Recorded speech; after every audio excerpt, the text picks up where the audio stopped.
Que a paz do Divino Mestre esteja em nossos corações. E no passado, como no presente, continuam chegando até Jesus os doentes do corpo e da alma. E o Mestre tem atendido a todos e tem levado consolo, tem levado todos os benefícios que o seu amoroso coração sempre está disposto a fazer.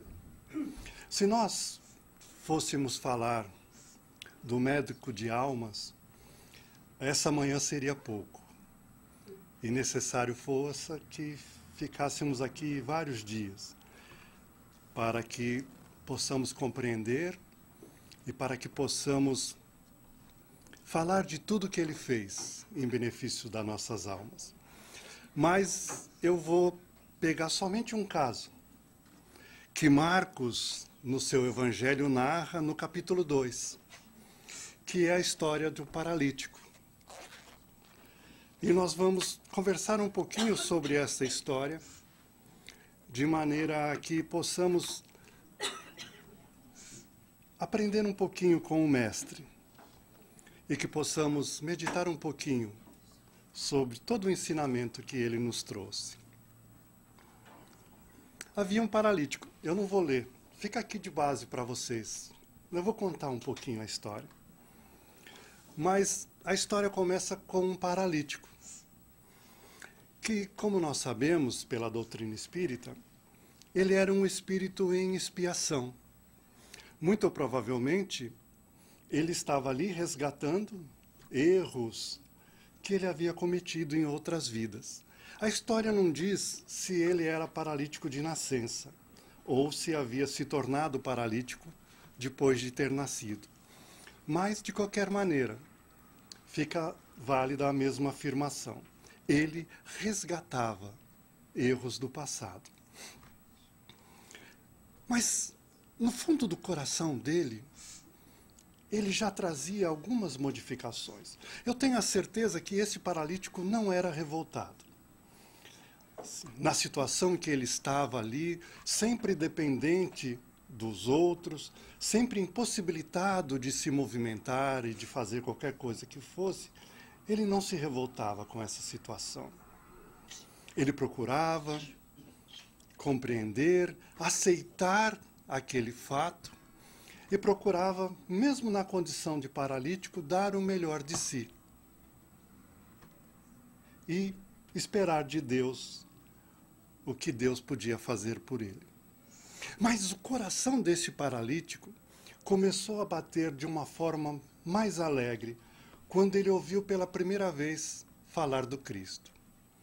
Quando ele escutou sobre os milagres que Jesus vinha fazendo, e ele trazia no seu íntimo o desejo de encontrar-se com Jesus, porque ele tinha uma certeza: Jesus tinha a capacidade de curá-lo, de tirar ele da situação de paralítico. E isso ele vinha cultivando em seu coração. Quando eu encontrar Jesus, eu vou sair dessa situação. Não era fé, era certeza. E ele tinha amigos. Ele tinha 4 amigos. E ali não diz, mas eu digo que eles eram amigos. Porque na nossa vida, só realmente é amigo quem toma atitudes como eles tomaram. Porque qual foi a primeira coisa que eles fizeram? Quando a gente é amigo, a primeira coisa que a gente faz é levar aqueles que estão ao nosso lado para o caminho do bem. E qual foi a primeira coisa que esses amigos fizeram? Vieram ter com Jesus. Olha só. Porque muitas vezes nas nossas vidas nós encontramos pessoas que nós chamamos de amigos, mas que nos levam para caminhos de erros, para caminhos de equívocos. E esses não são amigos. Não são. Porque a lei de causa e efeito, depois, se nós seguirmos os conselhos deles, nós vamos ter consequências graves em nossas vidas. Então, amigo de verdade é aquele que nos conduz para o caminho do bem. Por isso eles eram amigos. E eles, vendo o desejo daquele paralítico, vendo a situação tão difícil daquele paralítico, não pensaram duas vezes. Você quer ver Jesus? Eu vou te levar. Nós vamos te levar até ele. E assim, pegaram o amigo e foram buscar Jesus. E Jesus estava em uma casa. E a história nos diz que, quando eles vieram a ter com Jesus, tiveram uma surpresa. Por quê?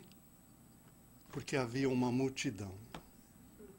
E aí a gente entende, primeiro, que os sofredores são muitos.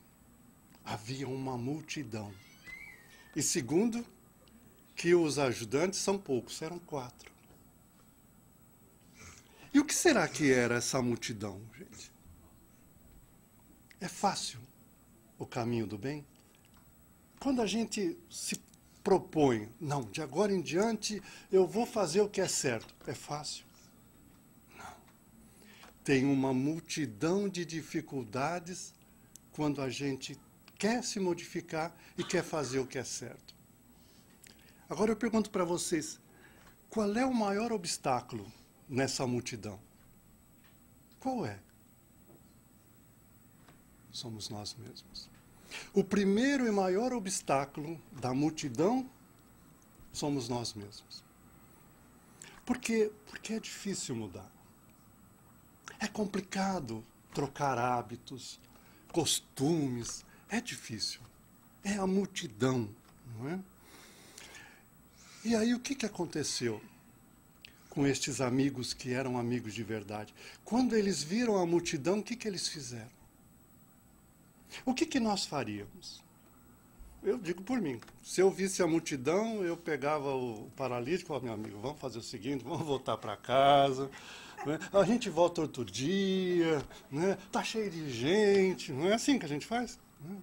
Na outra hora, quem sabe, não é? Ou então vamos esperar ficar mais tarde, aí já escurece, aí a turma vai embora, e a gente vem, não é? O que eles fizeram? Eles foram criativos. Quando eles encontraram com um problema, com um obstáculo, primeiro, eles tiveram criatividade. Segundo, vontade firme. Não vai ser essa multidão, não. Nós vamos te levar até Jesus. Nós viemos aqui para isso. Amigo de verdade. E foram criativos. Por quê? Eu fico imaginando, né? Chegaram lá, naquela época, as casas elas tinham um quintal muito grande, né? Assim, pela própria o padrão da época, né? Então estava lá a casinha lá no fundo, aquele quintal enorme, cheio de gente. A porta, aquele monte de gente, outros tentando escutar, outros que queriam só ver Jesus. E eles viram que o fundo da casa estava vazio, porque estava todo mundo ali querendo entrar. Então o que eles fizeram? Criatividade. Deram a volta e falaram assim, não, se não dá a entrar pela porta, nós vamos entrar de outro jeito. E aí, eles subiram no telhado. É importante a gente tentar perceber que essa história, ela tem imagens que são imagens muito importantes para a gente prestar atenção. Porque Jesus é o médico de almas. E ali, quando ele vai curar este paralítico, tem uma infinidade de imagens que ele procura nos trazer, que são ensinamentos importantíssimos e que nós temos que estar atento a eles. Eles subiram no telhado. Qual é a imagem que está aí? Vocês querem curar dos seus males? Queremos, não queremos? Qual é a primeira coisa que nós temos que fazer? Nós temos que subir. Nós temos que subir o nosso padrão vibratório. Porque se você quer encontrar com Cristo, não é muito educado de nossa parte esperar que Cristo faça o sacrifício de descer lá de onde Ele está e venha até nós. É preciso também que a gente mostre o mínimo de boa vontade para tentar subir um pouquinho. Nem que seja no telhado, né, gente? Não é? Então, esse é o primeiro movimento. Nós temos que subir. Nós temos que elevar o nosso padrão. Por quê? Porque, de novo, se a gente não elevar o nosso padrão vibratório, o desânimo vai vir, o desculpismo e vários outros costumes que nós temos. E aí não há modificação. Então é preciso elevar-se. E depois há uma outra imagem que ela é muito sutil, mas ela é muito importante. Porque depois que eles subiram no telhado, o que, que eles fizeram?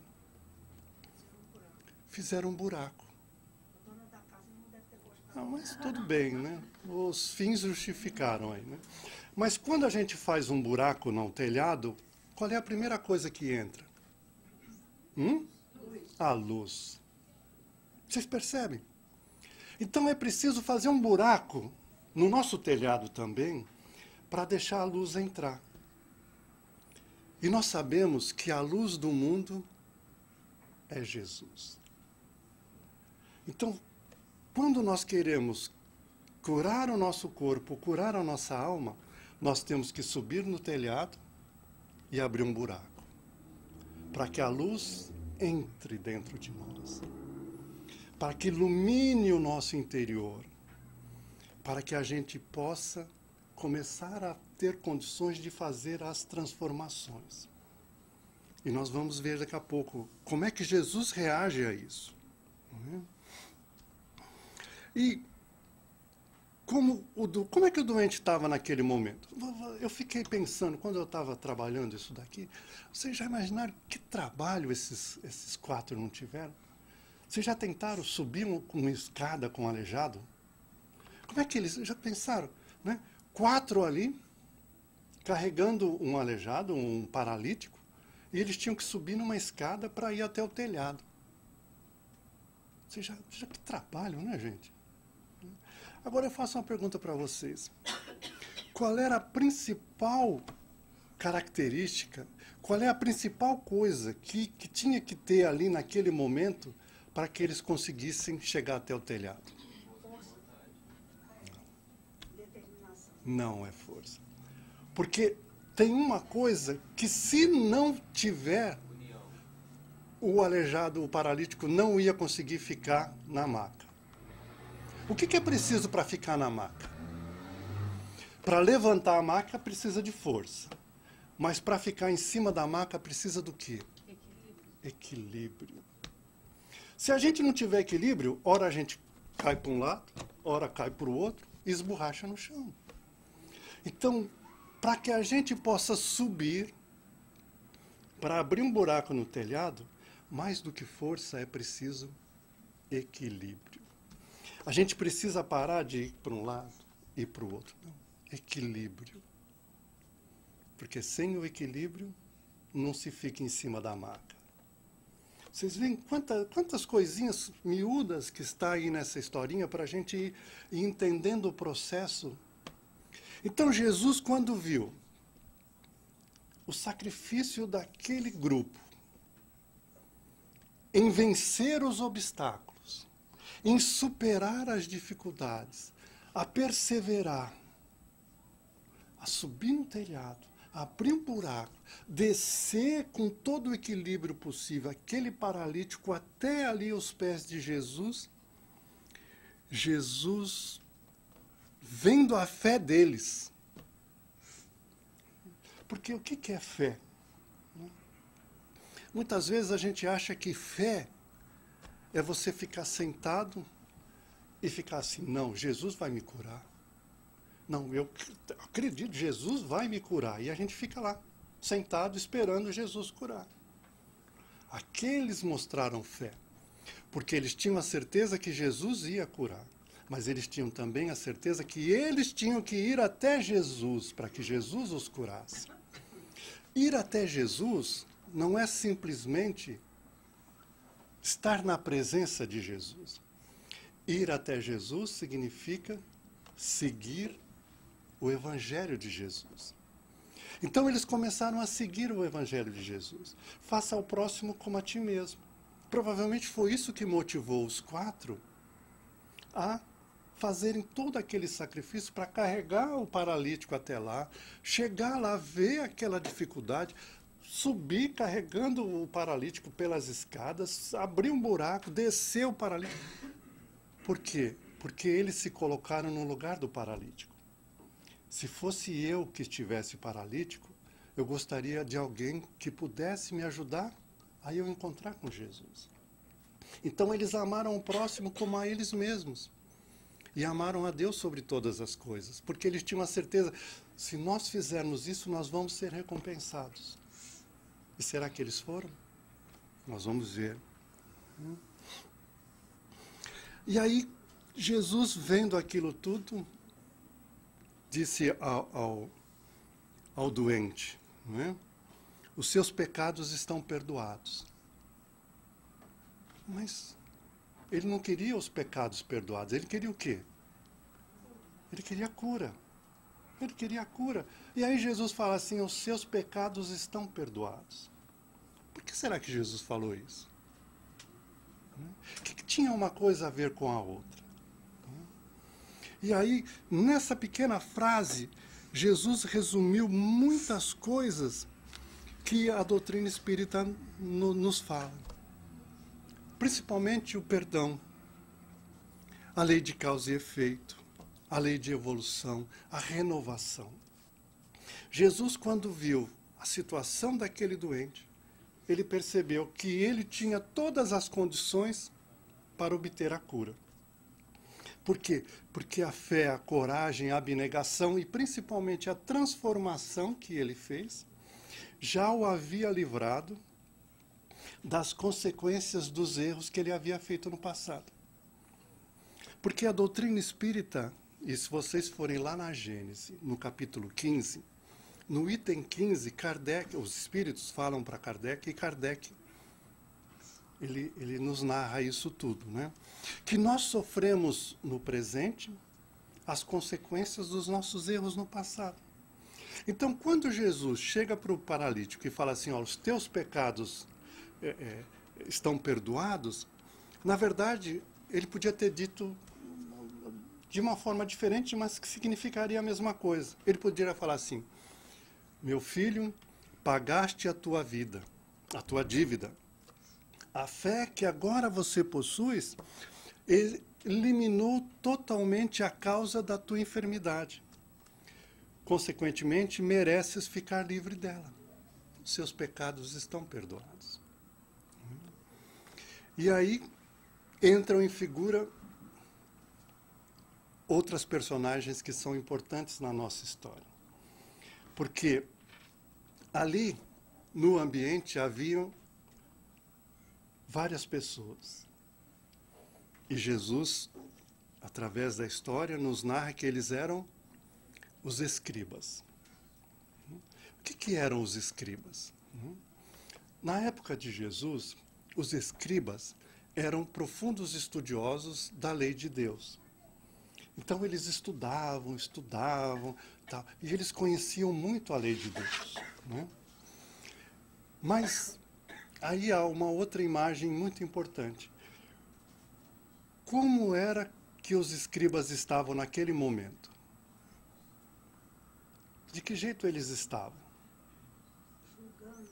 Eles estavam sentados. Primeira coisa, os escribas estavam sentados.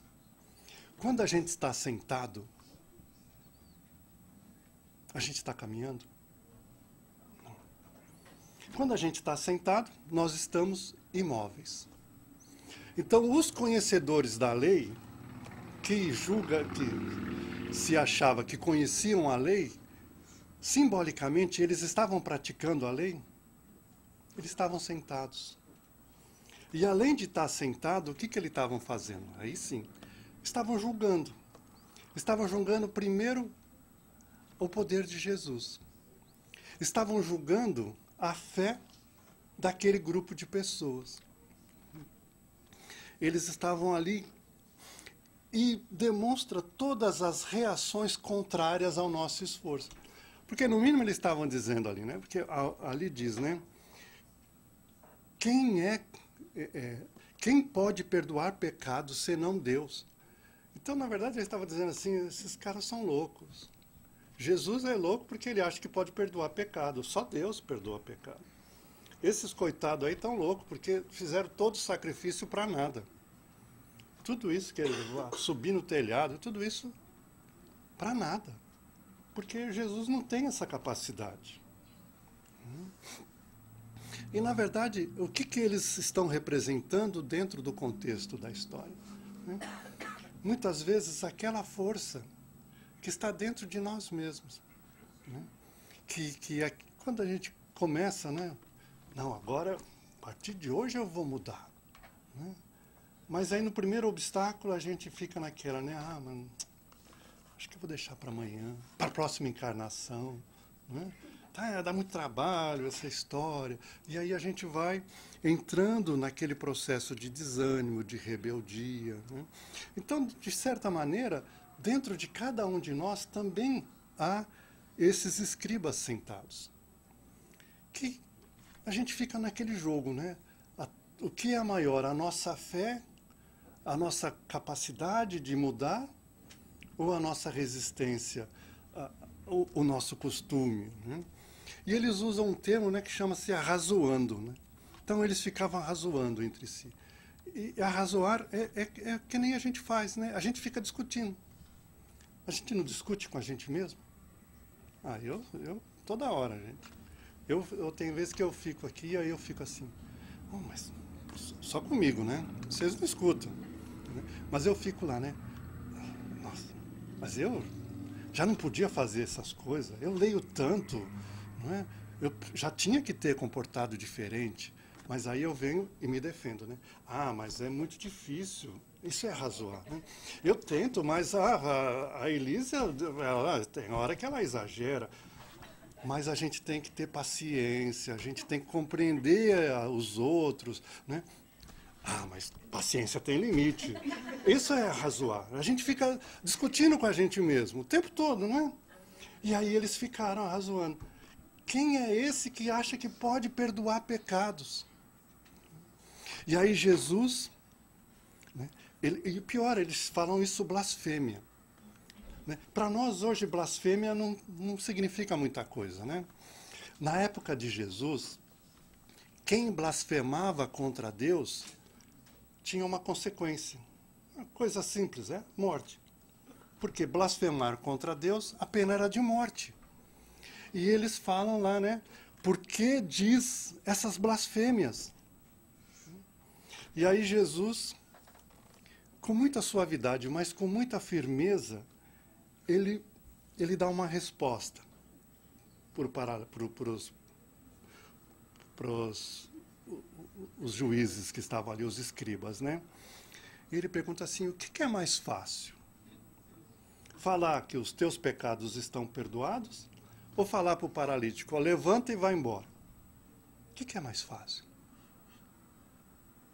Na nossa visão, o que é mais fácil? Falar, não, os teus pecados estão perdoados, ninguém vê, não é? É mais fácil, né? Porque falar para o paralítico, levanta e vai embora, e o paralítico não levanta. Como é que a gente fica? Né? Se a gente falar, não, os teus pecados estão perdoados, só Deus sabe, né? E aí a gente não. Então Jesus diz para aqueles que duvidavam dele, para vocês verem como eu tenho capacidade de perdoar os pecados, você aí, levanta e vai embora. Jesus dá uma ordem. E eu digo uma coisa para vocês. A todo instante, Jesus dá essa ordem para nós. Vocês aí, levantem. Levantem. Mas há um detalhe. Porque além de levantar, o que ele pede? Ele pede não, ele manda. Né? Jesus manda. Né? Em certos momentos ele manda. Com carinho, mas manda. Né? Ele fala, levanta, pega o teu leito e vai para a tua casa. E aí também já tem um monte de implicações nisso daí. Porque seria muito fácil, né? Levanta e cai fora. Né? Mas Jesus fala para ele, pega o teu leito. E aí também tem um simbolismo fantástico que a gente tem que ter em mente. Né? O que será que Jesus quis dizer para ele? Pega o teu leito. Sabe por quê? Porque Jesus conhece a gente. Jesus conhece tão bem a gente que ele sabe assim, que se a gente levantar e ir embora, nós não aprendemos. Porque Jesus curou muitos. E o próprio Evangelho narra, né? Só para vocês fazerem uma relação com o que eu estou falando aqui, também tem uma história de cura, que Jesus cura 10 cegos. E aí eles ficam, né, aquela alegria e tal, e vão embora, e somente um volta para agradecer.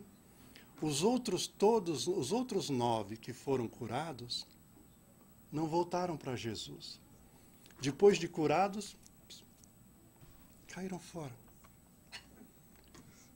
Jesus cura os nossos males do corpo e cura os males da alma.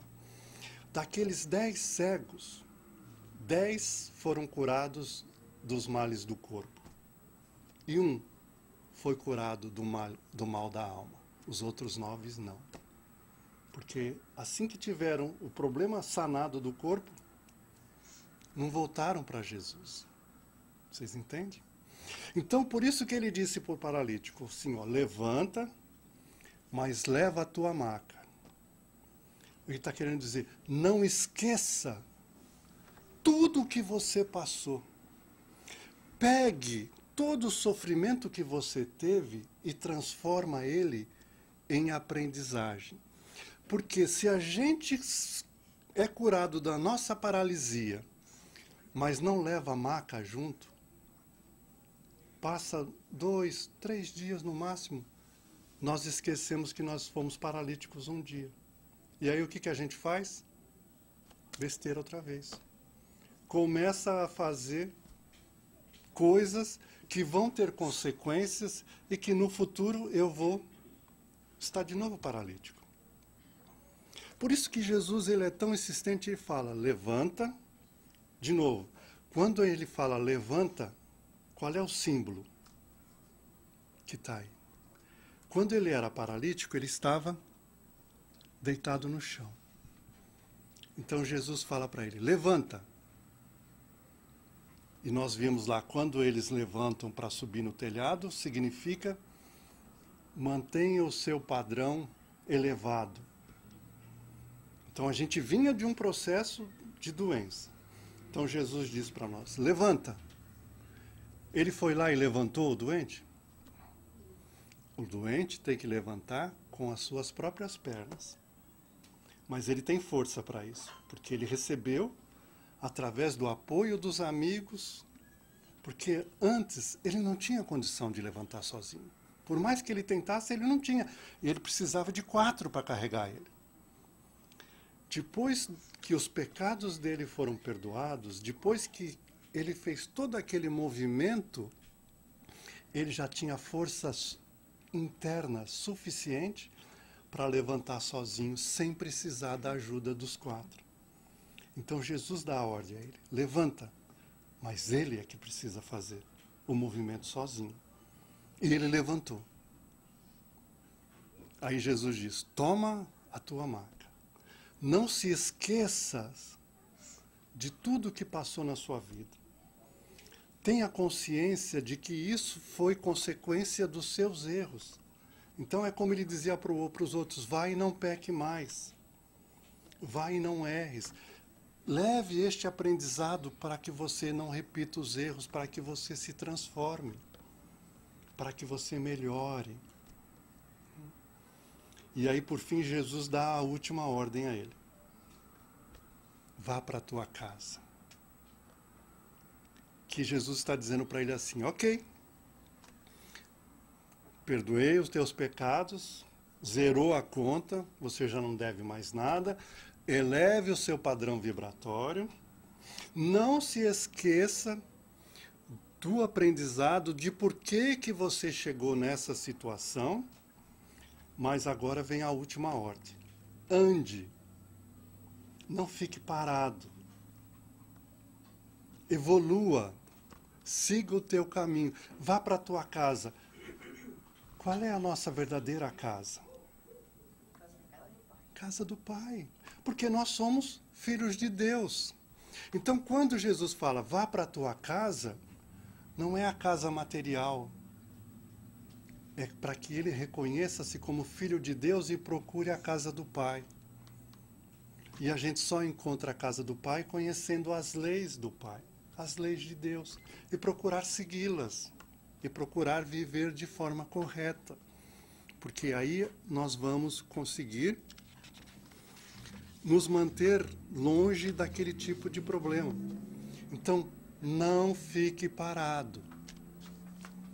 Se você teve o contato com o Evangelho, se você conseguiu sair da sua paralisia, ande, não fique parado. Então é bonito a gente ver, né? Antes do encontro com Jesus, paralítico, deitado, preso no leito, dependendo de tudo dos outros, depois de conhecer o Cristo, andando, caminhando na direção do glorioso porvir que está destinado a todos nós, sermos perfeitos. Vós sois luzes, vós sois deuses, com D minúsculo, nós somos. E o mais doce de toda essa história é ver como Deus nos perdoa, como Deus age neste caminho. Mas é muito interessante a gente entender que para Deus nos perdoar, há uma condição importantíssima para que Deus nos perdoe. E essa condição é o auto-perdão. Eu preciso me perdoar primeiro, para que depois Deus consiga me perdoar. Porque se eu me perdoar, mesmo que Deus perdoe os meus erros, eu vou continuar me culpando. Eu não vou conseguir fazer o movimento de ir ao encontro de Jesus. Porque eu vou ficar naquela, não, eu não mereço, porque eu errei, porque eu não sou digno, porque isso, porque aquilo. E aí você não abre o buraco no telhado. Se você não abre, a luz não entra. E nós ficamos na escuridão. Então, o auto-perdão, ele é muito importante para que a gente aceite, mas só aceitar não basta. Eu preciso aceitar e começar a corrigir. Começar a me movimentar para buscar novas oportunidades. E Deus, ele é tão grande conosco, que Deus, sabendo que muitas vezes nós somos meio devagarzinho, nós somos meio lentos para esses movimentos, para essas transformações, Deus nos concede duas coisas que são maravilhosas. A primeira dela é a reencarnação. Que é como assim, Deus faz assim, ok, a tua conta aqui no banco divino tá bem negativa, você está com a dívida meia grande, mas tudo bem, nós vamos zerar e começar de novo, tá bom? Eu tiro os juros, tudo bem, mas vai lá, vai começar a pagar de novo. E Deus, sabendo que é muito difícil a gente começar de novo com uma dívida muito grande, ele faz o seguinte, vamos combinar o seguinte, a dívida continua, mas você não vai se lembrar dela. Porque se você se lembrar dela, você não vai ter forças para pagar ela. Porque é duro, né, gente? Quando a gente... Aqui, graças a Deus, não é tanto, mas tem casos, né? Mas lá no Brasil é mais comum, né? O sujeito tem 5, 6 cartões de crédito, todo estourado no limite, né? Aí ele olha e fala assim, nossa senhora, a minha dívida hoje... eu tenho que pagar por mês 3 vezes mais do que o meu salário. Quer dizer, por mês, os juros da minha dívida e mais o principal dá 3 vezes o meu salário. Eu não vou pagar nunca isso. E aí a gente não tem força nem para trabalhar, né? Aí a gente fala assim, não, nem vou sair para trabalhar, porque Não vai sobrar nada para mim, é só para pagar a dívida. E aí a gente entra num processo de autodestruição. Então Deus fala o seguinte, não, tudo bem, você vai nascer de novo, mas você não vai lembrar da tua dívida. Porque aí você vai ter chance de ter energia, ter força de vontade para ir quitando. Aí, quando você menos espera, você paga. E aí vem o esquecimento da dívida. Mas ela está lá. E como Jesus disse, nós temos que pagar tostão por tostão, centavo por centavo dela. Não tem problema. Devagarzinho, vai, prestação suaves. E nós vamos pagando. Mas nós temos que ter o mérito de buscar pagar a dívida. E foi o que o paralítico fez. Foi o que o paralítico fez. E Jesus ainda, ele usa uma frase aqui muito bonita, que essa frase, ela vale até hoje, porque ele diz aqui, ó, para que saibais. Jesus nos chama a atenção.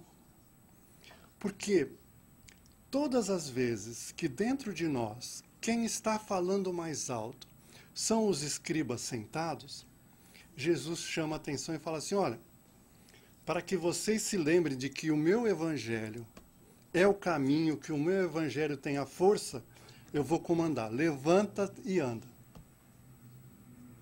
Para que a gente saiba, para que nós nunca duvidemos, para que todas as vezes que o escriba sentado estiver falando mais alto dentro de nós, desperte na gente, Jesus tem a condição. O evangelho de Jesus pode me tirar dessa situação. Nós podemos nos melhorar se acreditarmos e praticarmos, e andarmos, e fazermos o que o Evangelho nos ensina. E aí, este é o movimento. E aí ele diz, a ti te digo, a todos nós, ele diz, se vocês acreditam no Evangelho, se vocês acreditam na força transformadora do Evangelho, se vocês estiverem dispostos a subir no telhado, abrir o buraco no telhado, deixar a luz entrar, deixar a coisa acontecer, todos vocês vão andar, todos vocês vão poder fazer a transformação. Mas levem consigo os leitos, o aprendizado e tudo mais. E é tão bonito porque todos se admiraram. Todos. Quando diz todos, não é só aqueles que estavam lá, mas todos aqueles que lerem esta passagem vão se admirar quando entenderem perfeitamente. Vão se admirar e vão compreender. Só que tem o seguinte, todos se admiraram. Só que todos que se admiraram, uma grande parte ficou pensativo. Poxa vida, o que isso quer dizer? Alguns poucos compreenderam, mas só um realmente transformou-se. E infelizmente ainda hoje é assim. Quando nós vemos o Evangelho, todos nós nos admiramos, né? Não é verdade? Ah, como é lindo o Evangelho. Como é bonito, quanto ensinamento. Então a gente se admira. Muitos poucos compreendem tudo aquilo que está dizendo. Muitos poucos compreendem que a beleza do Evangelho, ela é uma regra de conduta. Regra de conduta significa que é para a gente colocar em prática no nosso dia a dia. E simbolicamente, da multidão, só um saiu renovado. Só um fez este movimento completo. Só um, dentro da multidão, é que levantou, pegou a sua maca e saiu caminhando. É um simbolismo para que a gente perceba como é difícil deixar que Jesus cure a nossa alma. Como é natural, ainda no nosso estágio evolutivo, que nós dermos muito mais ouvidos aos escribas sentados do que ouvir a ordem de Jesus. Nós até hoje ficamos no movimento de ficar razoando com nós mesmos, de ficar ali discutindo e tudo mais, né? Mas há uma esperança. Porque no finalzinho aqui, nunca tal vimos. Nunca tal vimos. O que isso significa? Isso significa que para todos nós, essa lição, ela ficou marcada. Ficou tão marcada porque a gente diz, nossa, eu nunca vi nada igual. Significa que não vai sair mais da nossa mente. Não vai. Já está lá. E cada um de nós, no seu devido tempo, no seu momento específico, nós vamos transformar a admiração que nós vimos, todos se admiraram, para realmente transformar no exemplo que nós temos que seguir. E, finalmente, todos nós, um dia também, iremos pegar as nossas macas e vamos caminhar. É inevitável. É uma questão de tempo. E o único empecilho ainda é aquela grande multidão que nós podemos chegar à conclusão que a grande multidão é o nosso íntimo. Todos os obstáculos que nós colocamos a nós mesmos para impedir que a gente faça esse movimento. Então, o dia virá em que todos nós vamos vencer esses obstáculos, que todos nós vamos subir no telhado, vamos abrir um buraco no nosso telhado e a luz vai entrar dentro de nós. E quando a luz entrar dentro de nós, iluminar o nosso íntimo, nós vamos ser capazes de fazer um movimento, de começar a viver no nosso dia a dia os ensinamentos do Evangelho. Toda essa história, ela termina com uma mensagem de muito otimismo para todos nós. Porque está no nosso caminho, está em nossas mãos a possibilidade de fazermos um movimento, de fazermos todo este processo que o paralítico fez e de também, a cada um, nos nossos momentos especiais, também termos a nossa alma curada. Ter a alma curada é finalmente ter o Evangelho dentro de nós. Não como ensinamento, mas como manual de conduta, como forma de vivermos, fazendo tal qual Cristo. Porque Ele também disse, tudo que eu faço, vocês podem fazer. Então, viver o Evangelho está dentro das nossas possibilidades. É somente uma questão de sairmos da paralisia em que nós estamos e começar a andarmos. E da mesma maneira com que o mestre gostava de terminar, modestamente, longe de ser igual a ele, mas eu gostaria de fazer uma proposta a vocês. Porque Jesus sempre gostava de dizer, quem tiver ouvidos para ouvir, que ouça. E é este o convite que eu faço.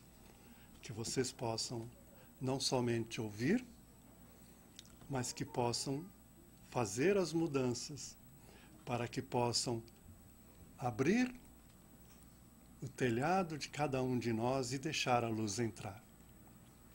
Porque a luz é Jesus.